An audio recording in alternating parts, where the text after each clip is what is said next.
Solitude can be the antidote for your sabotage syndrome.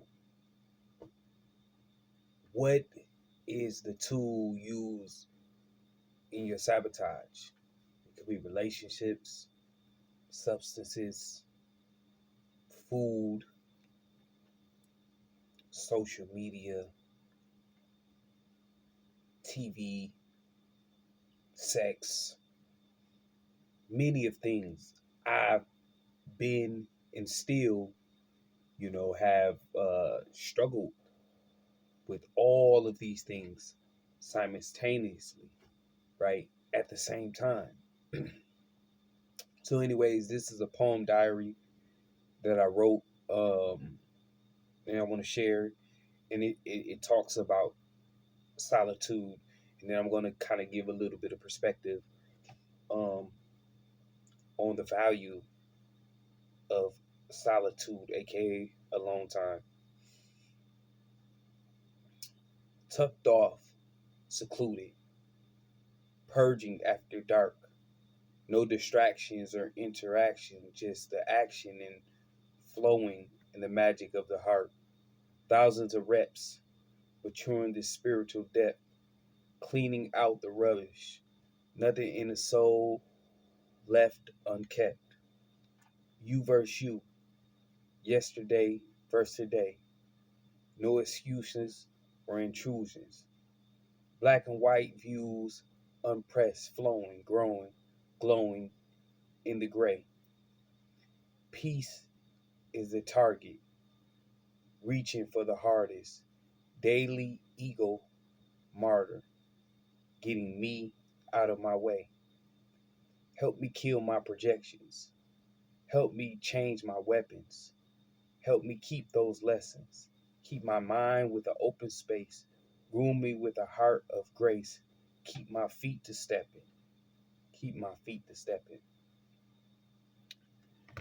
I want to preface this with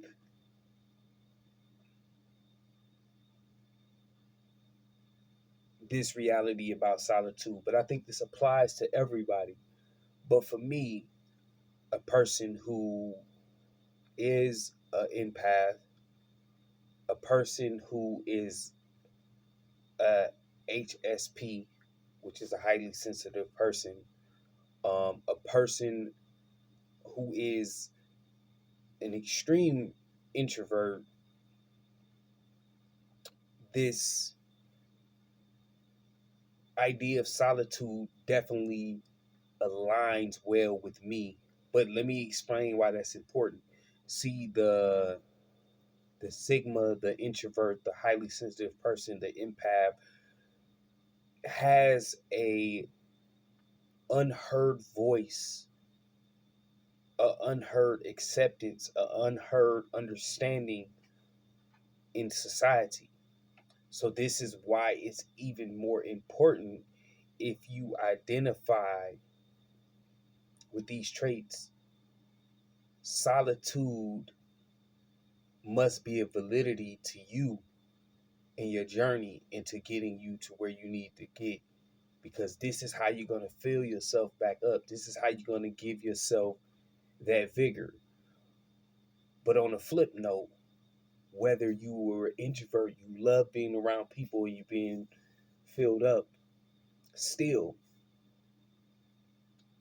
solitude is vital. See, when we're constantly emerged amongst people, Lord, let me say this: community is vital. We need community. We need to be connected. So I'm going to say that. But when we're constantly emerged with people and we're hearing concepts and ideas and we're taking on different emotions and experiences, it's hard for us to hear what's going on internally with ourselves. It's hard for us to wrestle with what's going on within ourselves personally so that we can move towards the next phase in our journey. And the sabotage syndrome it has an objective. And that objective is to keep you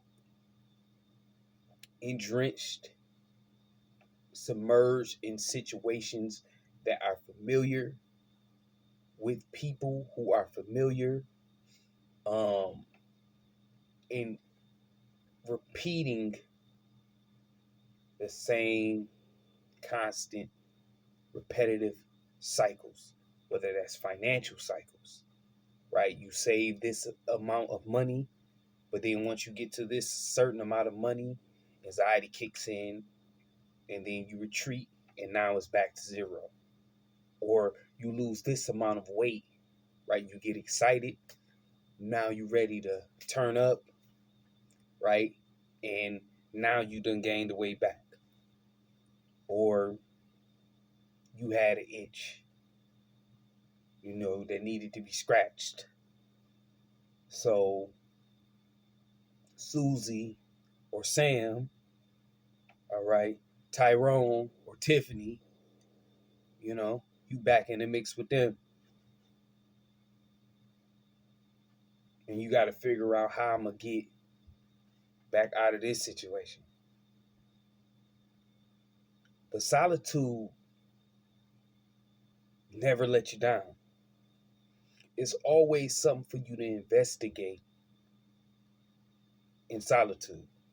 It's always a way to attack that imposter syndrome in solitude.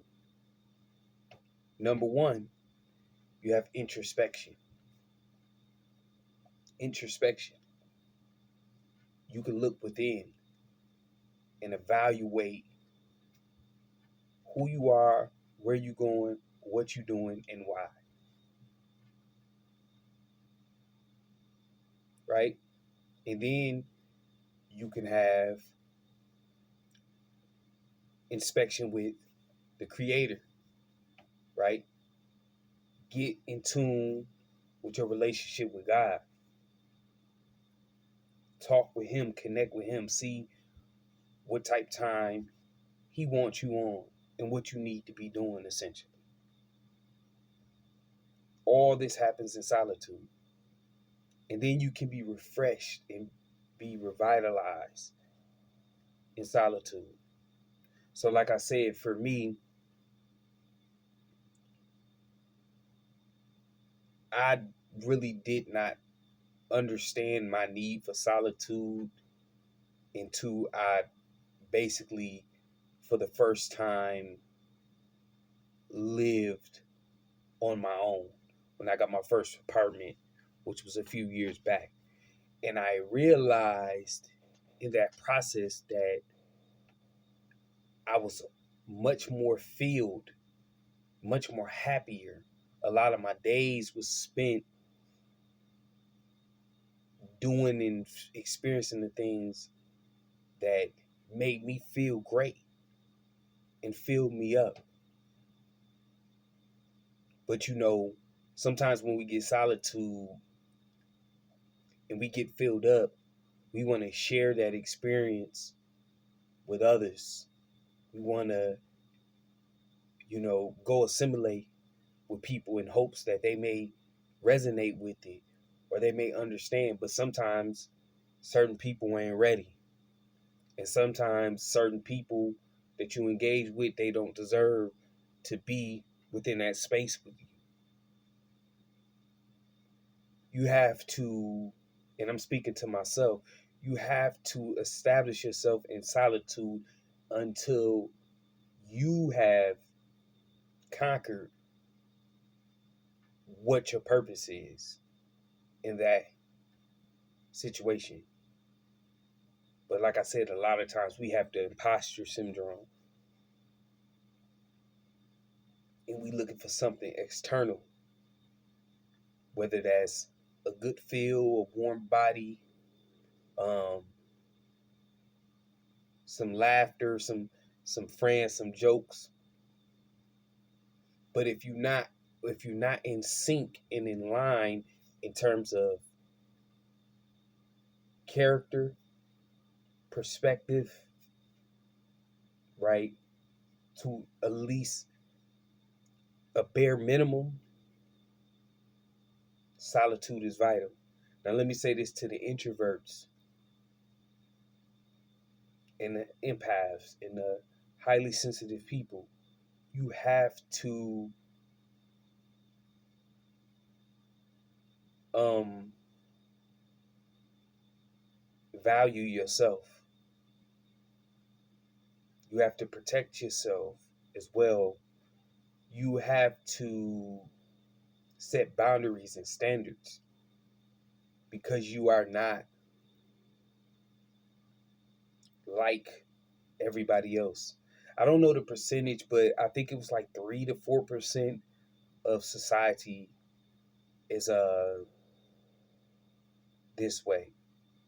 I remember when I was younger and stuff, and I used to say this saying like with the guys before we were going to party. I say, "Man, I'm just trying to look for a female, and I'm just trying to get up out of here, bro. Like I don't, you know, dance a couple times and then I'm trying to get, I don't, yeah." And I didn't know what that meant as a young man, but I found that I was much more excited when it was me and a couple of my brothers chopping it up, talking about deep topics and listening to music and having fun, than when it was all these people mean mugging and pushing and moving and, you know, and shaking. And usually, typically, when I would go to parties, I always got into fights. You know what I'm saying? When I was younger, because it was just too much going on at once. It just felt overwhelming to me, but I didn't understand that at the time.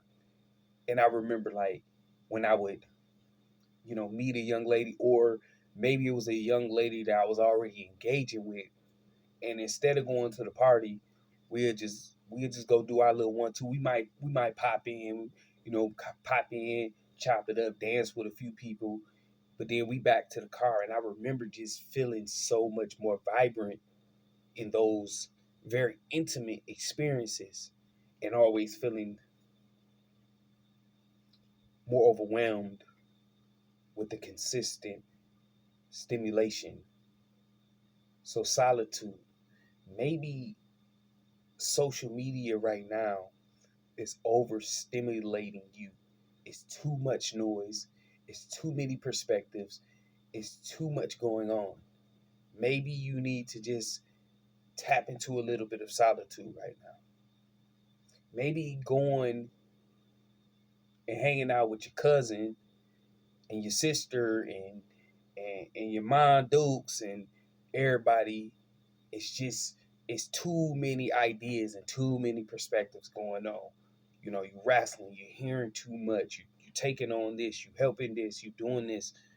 Maybe you just need to take a step back and just be alone for a minute. So solitude is key. This is a slept on tool. Yes, we don't want to be in isolation. We're not talking about isolation. We're talking about independence, right? Everybody is designed for community, but sometimes community starts within, right? Sometimes the only community that you might have in that particular instance and situation is you and God. That might be all the community that you got. Not saying that's what you want, but you might just need to revitalize yourself. So I hope this video helps. Remember, dream big, work hard, live great, don't stop. It's your boy Sean Rock. Till I'm signing out. Peace. Rah.